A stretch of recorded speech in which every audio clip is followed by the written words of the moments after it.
அமலாக்கத்துறை தொடர்ந்த வழக்கில் இதை நம்ம எப்படி எடுத்துக்கிறது? இல்லை, பெரும்பாலும் இந்த அமலாக்கத்துறை வழக்குகளை நாம் பார்த்தோம்னா கிட்டத்தட்ட ஒரு 100-130 வழக்குகளுக்கு மேலே பதிவாகி அது தொடர்பான விசாரணை ஆவணங்கள் கைப்பற்றப்பட்டது, கோடிக்கணக்கான சொத்துக்கள் முடக்கம் அப்படிலாம் செய்திகள் வரும். அதிகபட்சமாக ஒரு 5 வழக்குகள் தான் விசாரித்து தீர்ப்பு, அதில் ஒன்று தான் தண்டனை கிடைச்சிருக்கிற மாதிரி தான் நமக்கு கடந்த ஒரு வாரமாக அந்த தகவல்கள் வந்துகிட்டு இருக்கு.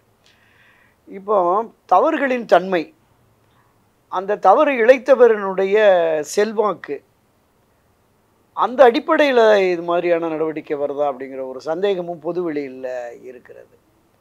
பல வழக்குகள் அமலாக்கத்துறையின் பிடியில் சிக்கிய, உதாரணத்திற்கு முன்னாள் மத்திய நிதியமைச்சர் ப. சிதம்பரம் உள்ளிட்ட பலர் மீது இந்த வழக்கு இருக்கிறது.